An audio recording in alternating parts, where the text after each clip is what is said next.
how long have you been here? We're all first years, yeah. What made you choose Oxford over other universities? I think the tutorial system is definitely a big pull. I really like talking about my subject, and I think everybody here does, and that's actively encouraged, which is lovely. I just knew uni was really good for English, and I just wanted to do English at the highest level, so it kind of was a no-brainer. Yeah, definitely. I mainly chose it because I wanted to be under the influence of one of the professors here in the Department of Biology. So I wanted to know more about slime molds and his research in general. Yeah, quite diverse. So, how did you prepare for your application?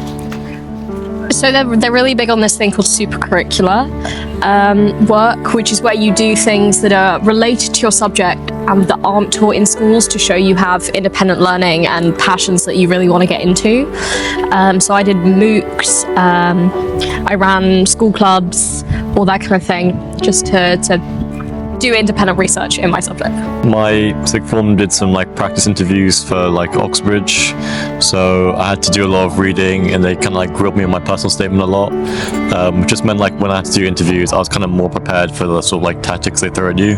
In terms of the STEM subjects, generally there's quite a lot of emphasis on doing work placements in labs and whatnot. I actually found that those aren't really the main parts. So if you can't get the work experience, it's quite alright to just do supplementary readings around the labs and current research, and that would be sufficient for a application point of view. Did you get the interview before coming here? Yeah, all of us interviewed. Did you? How did you prepare the interview? Yeah, I had a teacher practice with me. Yeah, I went through there were 3 practice interviews, because I had to do 2 rounds of interviews, which one was personal statement, the one was an unseen poem. So there was, for my practice interview, one where they just give you a poem and then just ask you to talk about it for about half an hour. Another one where they just went through my personal statement and made me make sure I read everything I said I'd read. I haven't really attended any preparatory work for the interview. I mainly just read around the most recent news around my subject area. Oh, cool. So, when you are applying for this university, what challenges did you face? Or anything make you feel deep impression? I mean, it is just very challenging, and it's easy to take it to heart. And there's a lot of really good people I know from school, from all kinds of places, who do fantastic work and are very clever and didn't get in just because that's how the numbers game works.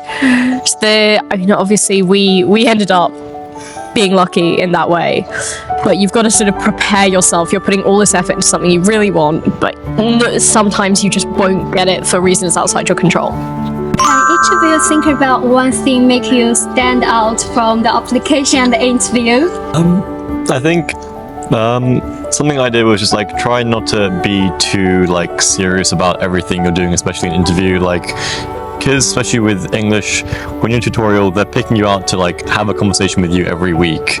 So you do want to seem like someone you can have a conversation with and talk with, and can talk about other things. It's not just being super in-depth about your subject.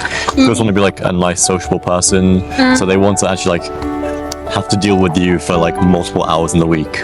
So I think just be relaxed, be interesting in other ways other than just focus on your subject. I think the sort of interview conversationality is definitely worth picking up on. I think you're often told in advice it's okay to change your mind in an interview if you're asked a question and you give one opinion and then they go, yeah, what about this evidence? What about this perspective? You go, actually, that's a much better explanation. That's much more persuasive. I mean, don't completely follow their lead on everything, but show that you can be flexible, because in Toots, which is what they're choosing you for, you have to.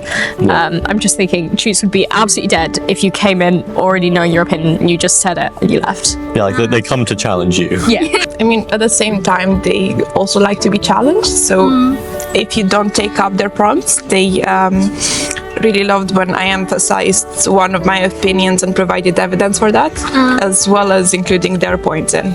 So change your mind, but also have your own opinion. It's about the conversation. Yes. Yeah.